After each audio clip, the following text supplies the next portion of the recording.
Estimados estudiantes, la Cátedra de Ciencias Químicas les dará bienvenida a esta videotutoría. En esta ocasión, analizaremos las propiedades químicas de los ácidos carboxílicos y sus derivados. Comencemos. Las principales reacciones que sufren los ácidos carboxílicos se pueden dividir en dos categorías. Primeramente tenemos las reacciones de ácidos y luego las reacciones de sustitución nucleofílica. Vamos a comenzar hablando de las reacciones de ácidos.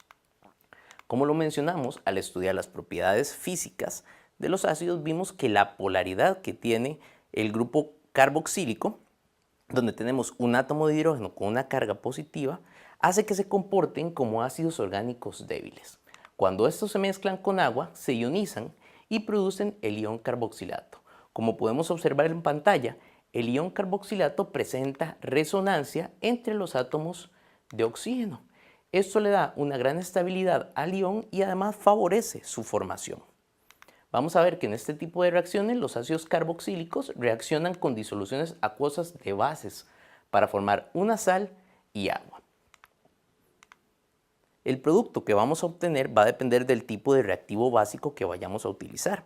Así, por ejemplo, cuando el ácido carboxílico reacciona con hidróxido de sodio, vamos a obtener carboxilato de sodio y agua.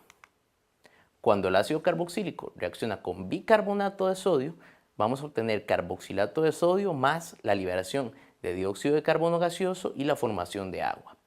Y si el ácido carboxílico reacciona con hidróxido de amonio, vamos a obtener carboxilato de amonio y agua. Vamos a observar algunos ejemplos de este tipo de reacciones. En el primer ejemplo vemos la reacción del ácido fórmico con bicarbonato de sodio para formar formiato de sodio más agua y liberar dióxido de carbono gaseoso. En el segundo ejemplo, vemos la reacción del ácido acético con hidróxido de sodio para formar acetato de sodio y agua. En el tercer ejemplo, podemos ver la reacción del ácido propiónico con hidróxido de calcio para formar en este caso propionato de calcio más agua. Y en el cuarto ejemplo vemos la reacción del ácido benzoico con hidróxido de sodio para formar benzoato de sodio más agua. Un ejemplo bastante interesante de este tipo de reacciones de acidez es la elaboración de jabones, donde se hacen reaccionar ácidos grasos con reactivos básicos en un proceso que llamamos saponificación para obtener carboxilatos de sodio como los que observamos en pantalla, que son las estructuras principales de los jabones. Vemos que en este tipo de estructuras tenemos una parte no polar o hidrofóbica. Hidrofóbico quiere decir que no se mezcla bien con el agua. Mientras que tenemos una parte polar o hidrofílica, que quiere decir que se mezcla bien con el agua. Esta separación de polaridades en la estructura de los jabones es la que permite la remoción de la suciedad y a la vez que se solubilice en agua. El segundo tipo de reacciones que vamos a estudiar son las reacciones de sustitución nucleofílicas. En estas reacciones, el grupo hidroxilo del ácido carboxílico se ve sustituido por otro grupo nucleofílico. Estas reacciones son las que permiten obtener los derivados de los ácidos carboxílicos. Vamos a estudiar 4 de estos procesos: la formación de ésteres, la formación de anhídridos, la formación de amidas y la formación de cloruros de ácido. Comenzando con la formación de ésteres, vamos a ver que la ecuación general nos dice que cuando un ácido carboxílico reacciona con un alcohol en medio ácido, podemos obtener un éster y la liberación de agua. Observemos que a este proceso se le llama esterificación, mientras que al proceso contrario lo llamamos hidrólisis, es decir, pasar de tener un éster a obtener un ácido carboxílico y un alcohol. Estos procesos de hidrólisis los vamos a analizar con más detalle más adelante. Observemos algunos ejemplos de formación de ésteres. Aquí tenemos el ácido acético reaccionando con alcohol etílico en medio ácido para formar acetato de etilo y agua. También podemos observar al ácido butírico reaccionando con alcohol etílico en medio ácido para formar butirato de etilo y agua. El segundo tipo de reacción, que son la formación de anhídridos, vamos a observar que tenemos una ecuación general que es teórica, donde vamos a observar que a partir de 2 moléculas de ácido carboxílico vamos a tener la eliminación de una molécula de agua.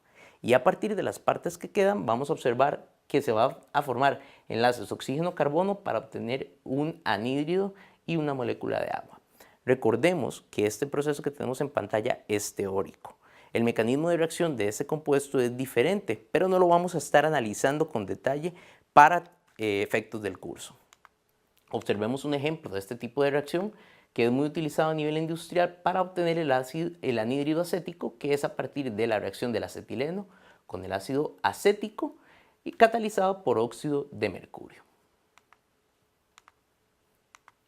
Siguiendo con la formación de las amidas, vamos a observar que en este caso el ácido carboxílico reacciona con una amina para formar una sal de amonio. Esta sal de amonio luego es sometida a condiciones de calor para formar una amida y liberar una molécula de agua.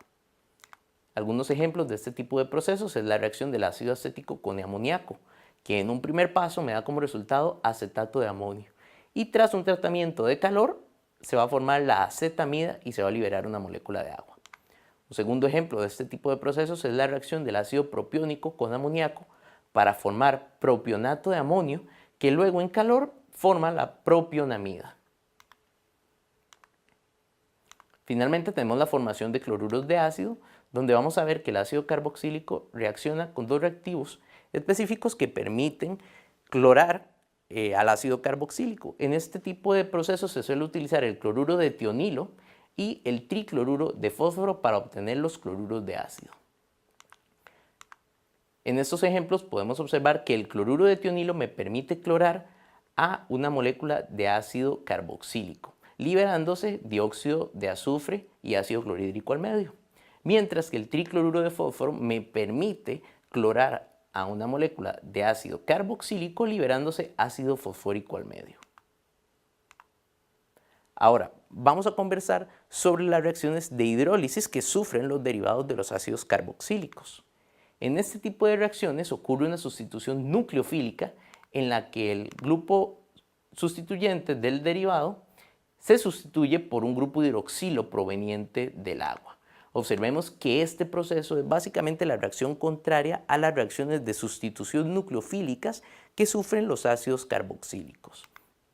Algunos ejemplos de estos procesos son la reacción de la propionamida con agua para formar ácido propiónico e hidróxido de amonio. Podemos observar este proceso también en un anhídrido como el anhídrido acético, donde al reaccionar con agua se forma ácido acético. También tenemos un ejemplo de una reacción de hidrólisis de un éster. En este caso, el propionato de N-propilo reacciona con agua para formar ácido propiónico y alcohol N-propílico. Y también tenemos compuestos aromáticos que pueden sufrir estos procesos. Uno muy común es la aspirina. Cuando reacciona con agua sufre una hidrólisis para formar ácido salicílico y ácido acético. De parte de la Cátedra de Ciencias Químicas esperamos que esta videotutoría haya sido de su utilidad. Muchas gracias.